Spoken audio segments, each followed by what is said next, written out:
Uh-oh, Travis Kelce should have turned off those comments because Swifties are very upset. Yeah, so as a Swiftie here, I am so disappointed in Taylor. I thought she respects artists' original work, but she was so mean to Justin and helped Blake hijack his work and credit. She advocates artists' ownership of their work, but helped her bestie to steal another man's work? Sad. Blake Lively is reportedly overwhelmed after backlash from Taylor Swift's fans spiraled out of control. What may have seemed like a calculated Hollywood power move, aligning with the world's biggest pop star for influence and then stepping away unscathed, has instead sparked intense online outrage. She's now facing a fan base known for being fiercely loyal, highly vocal, and unwilling.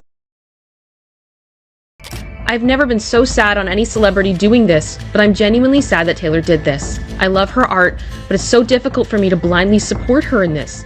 I'm almost impressed by the sheer confidence it must have taken to assume this would just blow over. Honestly, anyone with even a passing understanding of pop culture knows Taylor Swift fans don't do quiet disappointment. They bring spreadsheets. They build timelines. They archive screenshots.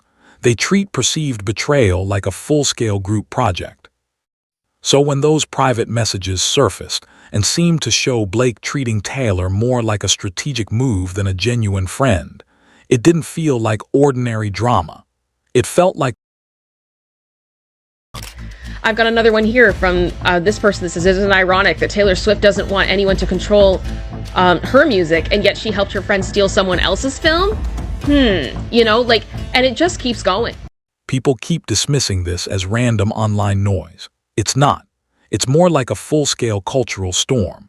Taylor Swift has sold out stadiums across 5 continents. Her tour has shattered revenue records to the point that financial analysts were breaking down the numbers on cable news. Her fan base doesn't just stream music. It influences markets and reshapes careers. So when that collective decides someone crossed a line, it's not just a passing hashtag. It's coordinated fallout. This wasn't Blake losing a little goodwill. It was losing the benefit of the doubt every... There is a lot of speculation that perhaps their friendship is fractured or non-existent at this point, that it feels odd and glaring that we haven't seen them together. What makes it even more ironic is that Blake appears to have played a role in creating the situation herself. No one compelled those messages into existence.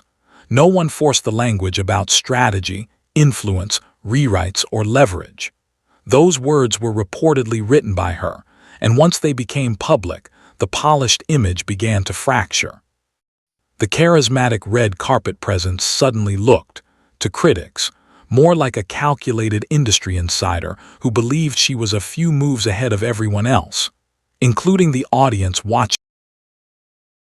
So many fans, she'll still sell her tickets and her albums and whatnot. But what we know from Taylor Swift and her her publicist, manager, they don't like this kind of stuff, Kim. This is bad drama for Taylor Swift. And usually Taylor, doesn't get a lot of it because her comments are off. Fans quickly zeroed in on another detail. The timeline. Some of the messages weren't sent during a tense moment on set. They reportedly predated filming altogether before any alleged conflict, before claims of discomfort or mistreatment entered the conversation. That context matters. It reframes the situation, making what followed appear less like a reaction and more like a calculated plan. That's when the tone online began to shift. What started as confusion turned into disappointment, then frustration.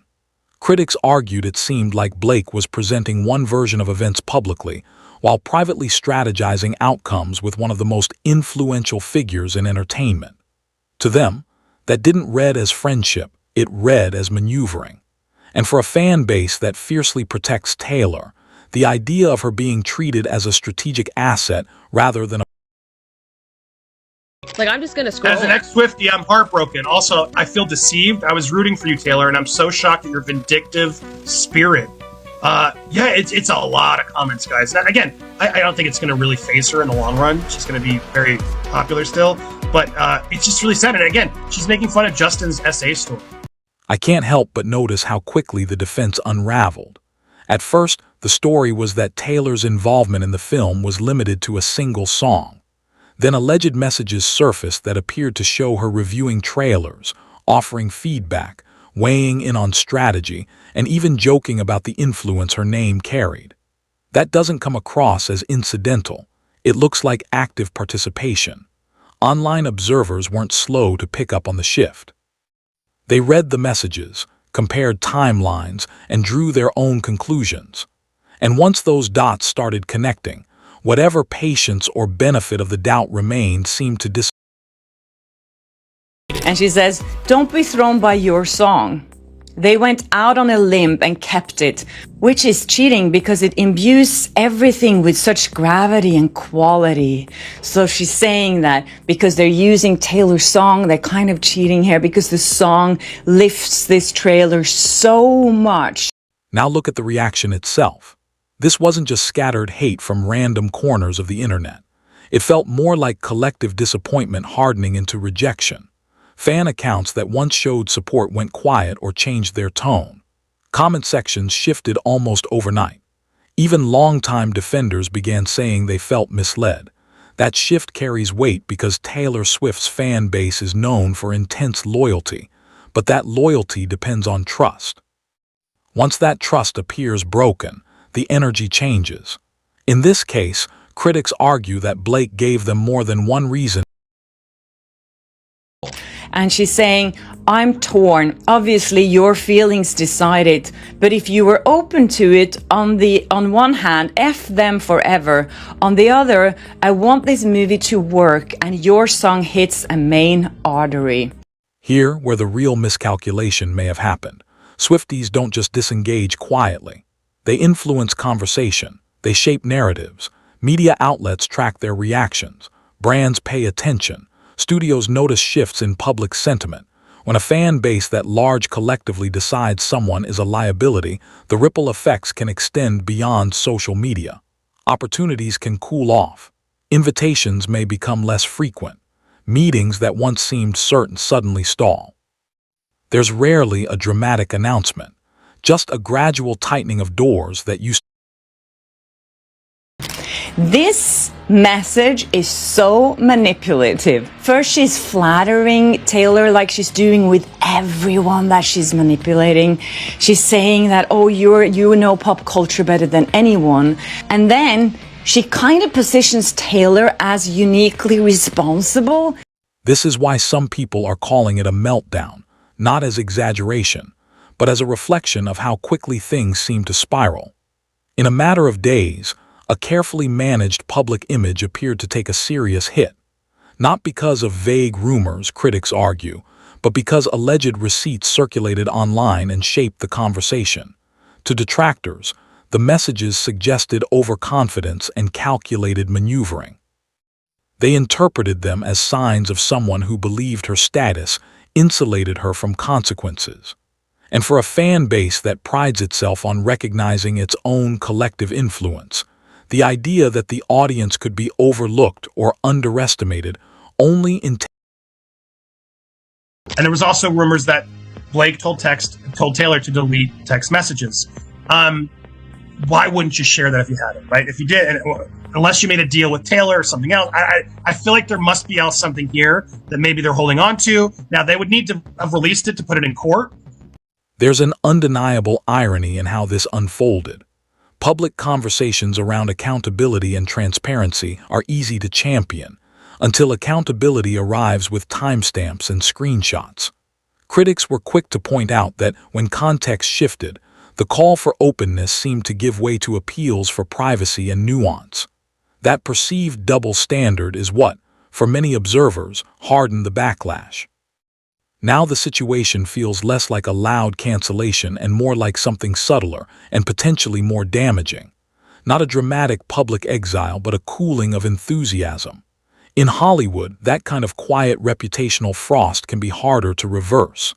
Outrage eventually burns out. Distrust tends to linger. From the perspective of many fans, the decision has already been made. They're stepping back. And when a massive, highly engaged fan base withdraws its energy, what's left is or if this film succeeds or not. She put so much pressure on her, saying that this song is necessary and without it, it's nothing. So the way I see this is that if Taylor says no, she's standing in the way of Blake's success. And Blake is making sure that she knows that. As this continues to unfold, Blake's response has framed much of it as a misunderstanding. But for critics, the core issue isn't confusion, it's trust. Once that erodes, a polished image doesn't carry much weight. Hollywood has a long history of weathering scandals. What it struggles with more is the perception that someone pulled back the curtain on how the system works while trying to benefit from it. That's what many fans say struck a nerve. In their view, the reaction wasn't fueled by idle gossip or vague rumors, but by what they believe were concrete receipts that changed how Justin Baldoni's partners, do you remember telling this individual that you thought Blake Lively was an effing terrorist? And now the lawyer steps in and says objection, and the witness says yes. I mean, how bad was this woman? She's now slinging all of these attacks on how awful Justin Baldoni was to work with when executives at Sony are calling you a terrorist. For many observers, what made the fallout feel definitive was how avoidable it seemed. Blake already had the visibility, the influence, and the industry backing. There was no obvious need to engage in behind-the-scenes maneuvering, at least. That's how critics frame it. In their view, the backlash wasn't about fans tearing something down, but about people withdrawing support from an image they felt was already cracking. There's also a lingering skepticism about the idea that studios act as neutral referees in creative conflicts. Industry insiders often understand exactly where they believe problems originated, even if they don't say so publicly. Reports and legal filings have suggested that senior leadership privately assigned blame for the troubled rollout, which only added fuel to the broader narrative online. Taken together, it reinforced the perception that this wasn't random chaos. It was the unraveling of a strategy that didn't land the Anyways, that ended up in the trailer of It Ends With Us. And Blake used this to pressure Sony. We know that already because she was like, I'm the one who can get us that song. And if you don't do this and that and all that stuff and all that manipulation she did behind the scenes, she said that Taylor wouldn't give her the song. According to reports circulating online, one executive even used an extreme term in internal discussions to describe her conduct. That wasn't fan hyperbole. It was presented as a seasoned studio figure expressing frustration behind closed doors. Supporters of that narrative argue this wasn't idle gossip from junior staff, but commentary attributed to people directly involved in distributing the film. When claims surface that leadership privately viewed the backlash as self-inflicted, it inevitably shapes public perception. Whether or not every detail is interpreted fairly, the mere suggestion that those footing the bill believed the fallout could have been avoided adds weight to the credibility debate and makes the situation feel less like random online chaos and more like a breakdown in trust. And hey, I feel like there's been some distance, and Taylor Swift essentially saying you're not wrong kind of confirms that there was some type of disruption in the friendship, that people weren't wrong when they were noticing very quickly that the two of them have not been palling around like they were before. Court filings reportedly highlighted something studios tend to prioritize above all else: data. During release week, sentiment tracking allegedly showed a sharp downturn. Instead of building momentum, online engagement skewed negative, and some executives attributed that slide to promotional decisions tied to Blake's own branding strategy. According to those accounts, leadership noted concerns that advice went unheeded, that marketing choices clashed tonally with the film's subject matter, and that tensions affected press access. From a studio perspective, those aren't philosophical debates, they're operational problems. Studios measure outcomes in numbers. If ticket sales stall and internal coordination breaks down, patience thins quickly. Budgets, contracts, investor expectations, and release timelines don't leave much room for prolonged friction. There were also claims about early creative involvement. Reports suggested Blake was discussing edits, music placement, and broader narrative influence well before filming began. In that version of events, what some described publicly as creative collaboration looked, to critics, more like an attempt to consolidate control. Even changes late in post-production, including the reported replacement of a composer near completion, were folded into the broader argument that the project's instability wasn't accidental. Taken together, supporters of that narrative see a pattern, not isolated disagreements, but a series of strategic moves that, fairly or not, shaped how both the studio and the public.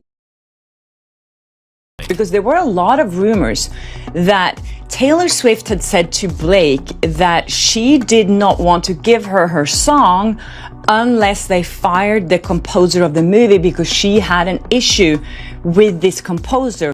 Court filings reportedly highlighted something studios tend to prioritize above all else: data. During release week, sentiment tracking allegedly showed a sharp downturn. Instead of building momentum, online engagement skewed negative, and some executives attributed that slide to promotional decisions tied to Blake's own branding strategy. According to those accounts, leadership noted concerns that advice went unheeded, that marketing choices clashed tonally with the film's subject matter, and that tensions affected press access. From a studio perspective, those aren't philosophical debates, they're operational problems. Studios measure outcomes in numbers. If ticket sales stall and internal coordination breaks down, patience thins quickly. Budgets, contracts, investor expectations, and release timelines don't leave much room for prolonged friction. There were also claims about early creative involvement. Reports suggested Blake was discussing edits, music placement, and broader narrative influence well before filming began. In that version of events, what some described publicly as creative collaboration looked, to critics, more like an attempt to consolidate control. Even changes late in post-production, including the reported replacement of a composer near completion, were folded into the broader argument that the project's instability wasn't accidental. Taken together, supporters of that narrative see a pattern, not isolated disagreements, but a series of strategic moves that, fairly or not, shaped how both the studio and the public.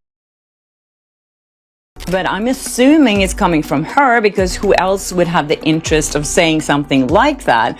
So I don't know if she said to Sony, you know, if I don't get to choose the composer of this movie, then Taylor won't allow us to use her song because she had an issue with this person. Some observers argue that the comparison of resumes adds another layer to the debate. Justin Baldoni came into the project with multiple directing credits and years of production experience through his company. Blake's directing experience was far more limited, and her producer track record was comparatively smaller. To critics, that contrast made her reported positioning as the fixer feel ambitious, if not overreaching. There were also claims that early test audiences favored his cut of the film, and that even with additional high-profile input, the revised version didn't significantly outperform the original.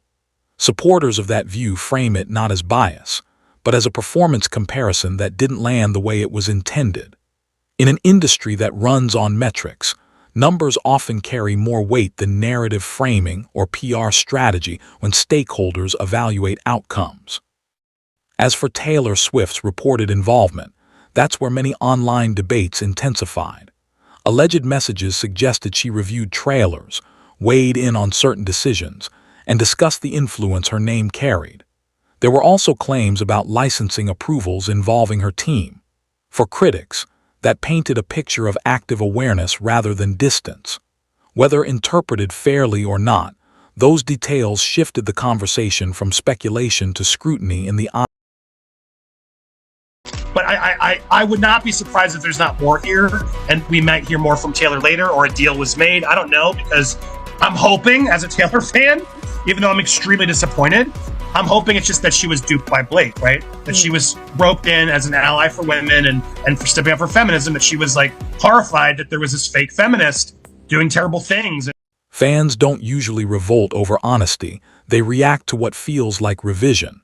When a public narrative suggests minimal involvement, but other information implies deeper participation. That gap is what frustrates people. To a highly engaged fan base, contradictions aren't small details, they're signals. Swift's fans, in particular, are known for dissecting statements line by line and comparing them across interviews and platforms. When inconsistencies appear, the response can be swift and highly coordinated. Online sentiment can shift within hours, and that momentum affects engagement metrics, brand perception, and media framing almost immediately. In moments like that, publicists, managers, and legal teams often find themselves racing to respond. Without a clear, unified explanation ready, credibility can erode quickly, not necessarily because of one misstep, but because the narrative. I just found another text message. Blake Lively also tried to drag Taylor Swift's fiancé into this. Then another layer entered the narrative. Reports circulated that Travis Kelce had privately questioned Blake's tone or intentions early on. Whether fully verified or not, that claim alone added fuel to the speculation. In celebrity culture, small digital gestures can carry outsized meaning. When Kelce reportedly unfollowed Ryan Reynolds, many online observers treated it as more than a routine social media cleanup. To Swift fans, those kinds of moves are read as signals, subtle but deliberate.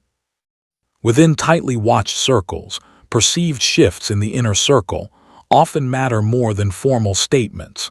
Fans tend to interpret actions first and press releases second, and once they believe they've spotted a pattern, the narrative. And it shows how Blake was trying to get Travis Kelce dragged into this as well. And now new reports are showing that Travis was actually the one who warned Taylor about Blake.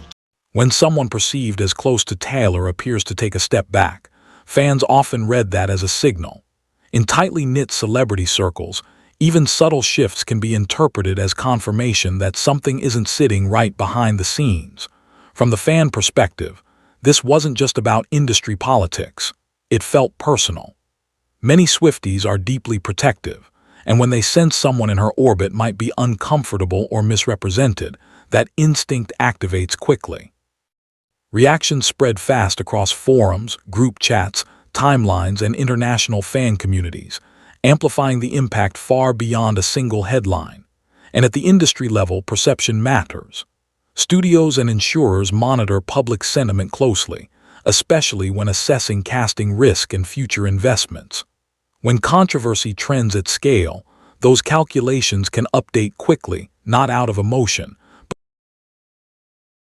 And then also basically using Taylor to just agree and badmouth this guy that maybe wasn't exactly as Blake was saying it, could have been that final straw. And on top of now being inserted on this drama and lawsuits and everything else is the last thing Team Swift or anybody wants to have.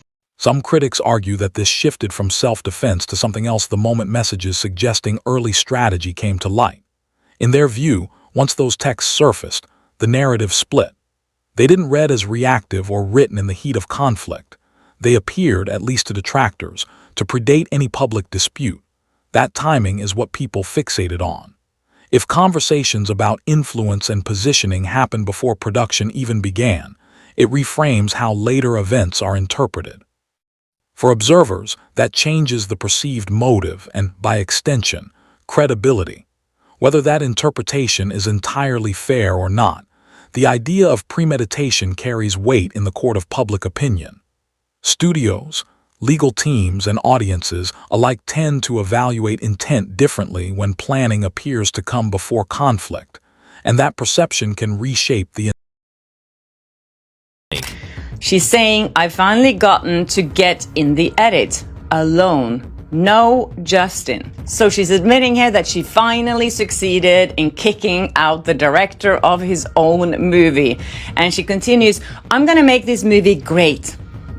Successful. Critics also argue that Taylor's involvement appeared more substantial than initially suggested.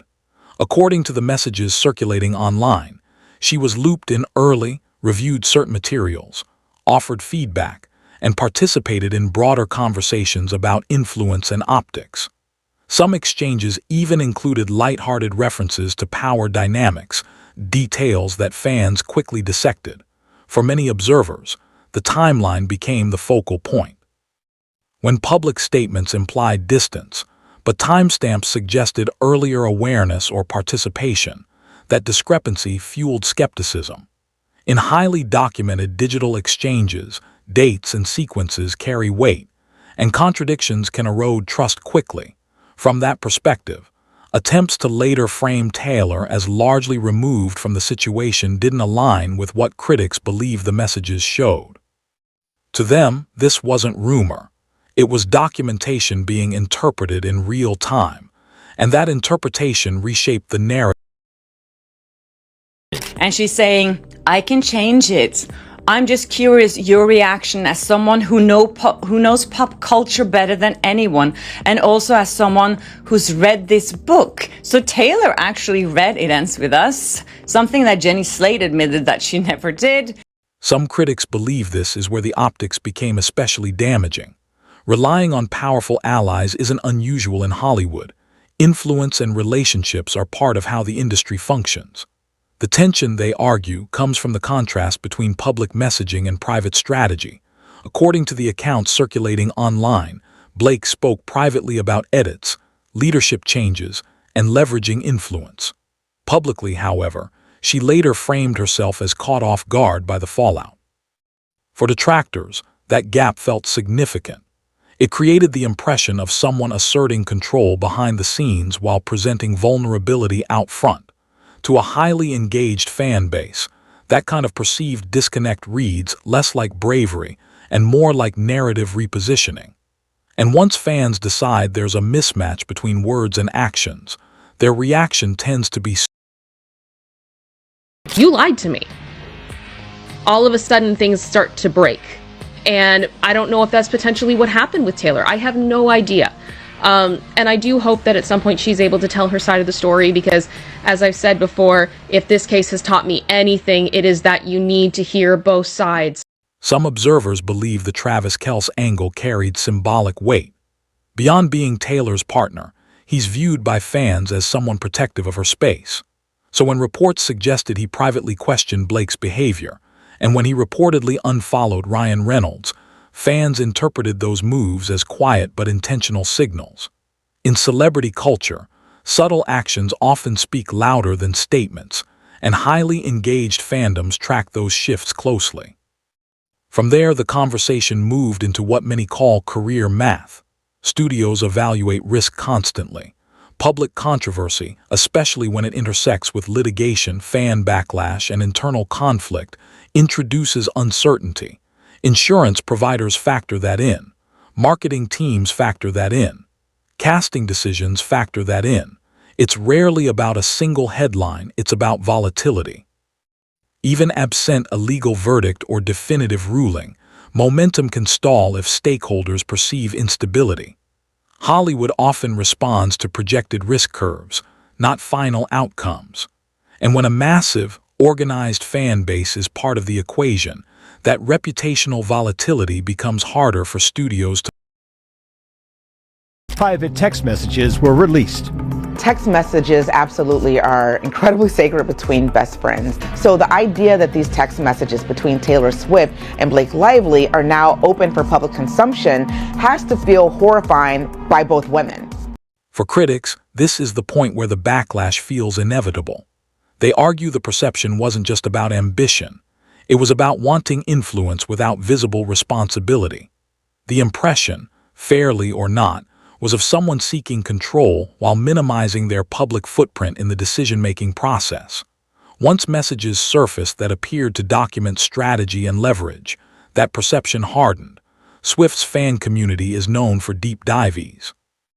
Supporters analyze timelines, cross-reference interviews, and compare public statements with private communications when they become available. That level of scrutiny can be intense. When fans believe they've found inconsistencies, the reaction tends to feel definitive rather than fleeting. The debate over involvement became especially charged.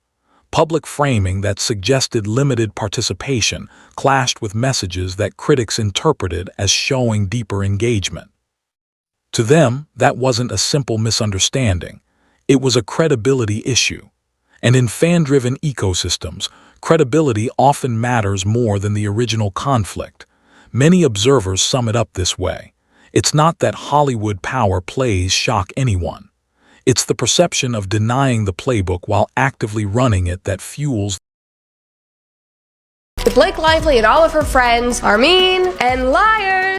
From a risk management standpoint, critics argue this is where the consequences compound. Once controversy becomes part of someone's public profile, every appearance can feel like a calculation. Interviews risk reigniting debate. Red carpets invite pointed questions. Brand partnerships come with sentiment tracking and backlash projections. In that environment, even routine press can be viewed as exposure. Careers don't always derail with dramatic announcements. Sometimes momentum simply slows. Fewer calls, longer gaps between projects, invitations that don't materialize. In Hollywood, that quiet cooling can be more consequential than a loud scandal. Many observers believe the outcome might have been different with a more direct acknowledgement early on, owning creative ambition, admitting power struggles, or clarifying involvement transparently. Instead, they argue the public framing clashed with later documentation, and that mismatch damaged credibility. And in an industry built on perception as much as performance, credibility can be the hardest asset to rebuild. The sexiness during those love scenes and abuse scenes, weirdly, but she's saying it, these are her words, the sexiness in this film and the marketing, I'm sure, is critical to its success. This just completely destroys her whole argument. She's in court. I was literally in the hearing yesterday, listening to this, and her lawyers hammering it. How dare you call her sexy? You can't speak to characters like that.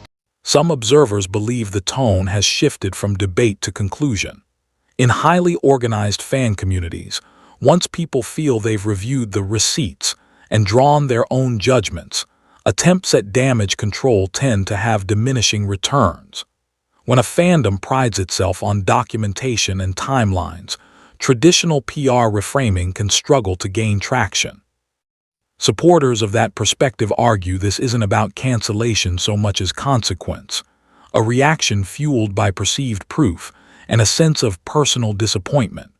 When fans feel misled, the response can scale quickly and decisively. There's also an argument that the scale of the conflict ultimately overshadowed the project itself. Critics say the film didn't become a cultural landmark strong enough to justify the surrounding turbulence, and as a result, the controversy became the defining narrative rather than the work. From that viewpoint, the fallout wasn't driven by random cruelty or sudden outrage. It was the collision of ambition, influence, documentation, and a digital era where few conversations stay private. Whether one agrees with that framing or not, it's clear that once perceived cracks in credibility appeared, the broader industry reaction followed, and that's what shaped